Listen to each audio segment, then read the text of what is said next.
Hi children, good morning to all. Today I am going to continue motion and measurement lesson.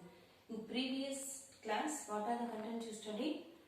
About story of transport, measurements, what are the non-standard units used by ancient people like inch, fathom, yard and handspan and all. Because we are saying non-standard because it will be vary from person to person and place to place. That's why we are saying that and all non-standard units. Then standard units. Nowadays what we are using? Standard units. The standard units otherwise called or shortly we are saying what? SI units. SI units means International System of Units. That is what it is measuring the physical quantities we are using international. That is the International System of Units. Because these standard units are why we are saying standard units, because it will not vary from person to person and place to place. It is a fixed one. That's why we are saying it is a standard units. Then after measuring, the result should be noted in two parts, that is number and unit. Till that we studied in previous class.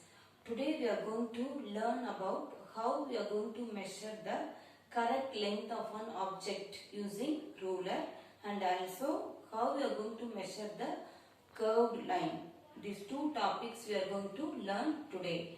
First, what are the measuring devices we are using for measuring tape, meter rod, then ruler. These are the for weighing balance, measuring volume, there is a liter, then measuring the mass, weighing balance, like these many measuring devices we are using. Isn't it? Like that many measuring devices we are using. According to that, which one we want to measure, according to that we can use that particular measuring device. Now we are going to measure the correct length of an object. For that what we are going to use? Ruler. Using ruler, how we are going to measure the correct length of an object? We can start now. First, for this we have to follow three rules. What are that? That is the starting point and the starting point of the ruler and starting point of the object should be coincide each other. Second rule, that is the starting point of the ruler is broken or the zero mark is not there, we should not use that scale. Otherwise you have to use that scale from 2 centimeter. Starting point is 2 centimeter means you can use that one. Then, and the eye should be focused on the line in the ruler. Then that is when you noting the ending point, the eye should be focused correctly in the line of the ruler. These three rules you have to follow. If you follow these three rules, you can measure the correct length of an object. First, I am going to measure the line. That is, I am noted the line A to starting point is A. That is ending point is B. Now I am keeping the ruler in the starting point of the line. See, this the line and ruler is coincide each other. First rule. Then here zero mark is there. If it is zero mark is not there in the scale, what you can use? Where you can start? You can start from second. If your second means from 2 centimeter, you are starting means the length of the object is 5 centimeters. From that what you should do? You have to reduce 2 points, 2 centimeter. So 5 minus 2 how much? 3 centimeter. The correct length of the object is how much? 3 centimeter. Like that you have to measure. Second one, you have to use the scale ruler proper.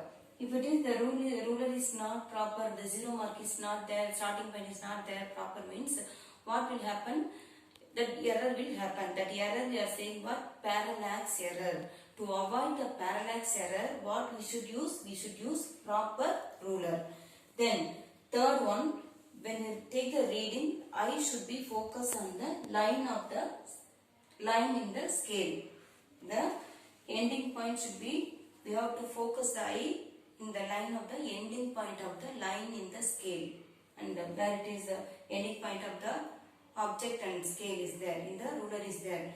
You have to measure like this. If we follow these three rules, means we can measure the correct length of an object. Then next we are going to measure the curved line. How we can measure the curved line? If it is straight line means we are measuring tape, meter rod or a scale, that is a ruler, we can use and measure the straight line easily. Okay, how can we measure by using this ruler? Can we measure this curved line? It is not possible, is it? See, if you want to measure our circumference of our waist, this is how we can measure by using measuring tape. But this one, for this curved line, how we can measure?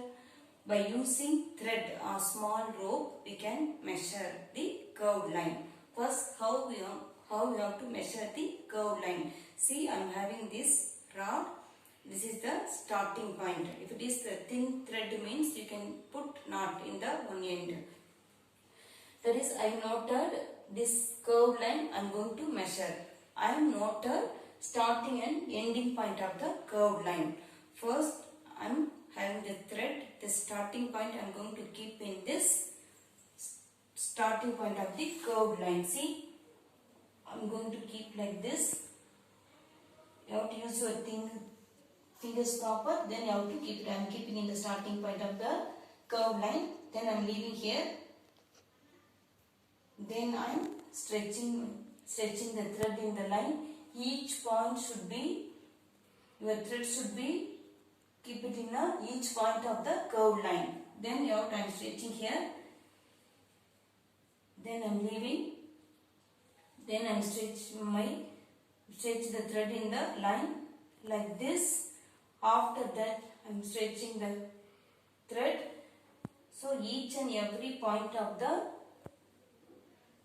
curved line should be measured using this thread. Like this. Now reach the end point of this curved line.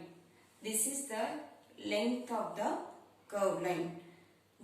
Then after that, what we should do? We have to keep this thread in this ruler. Then we have to measure how much centimeter this curved line is. Like that, we have to measure the curved line. Then I think now you are clear how you have to measure the correct length of an object and curved line. Then what is motion? That's all about measurements. Then that's all about measurement and distances. Now we are going to another topic, motion. What is motion? Movement of an object is called motion. If it is resting, see, around us many things are moving, many things are not moving. So that moving things and all we are saying what? They are in motion.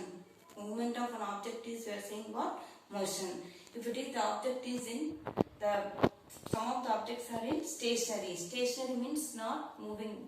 If it is in a rest position, that is called, these objects are all in rest. So many motion, there are many types of motions are there. Transitory motion, rectilinear, curvilinear, circular and rotatory motion. These types of motion and all we can see in next class. I hope understood this, how to measure the length of curved line and straight line. Thank you, students.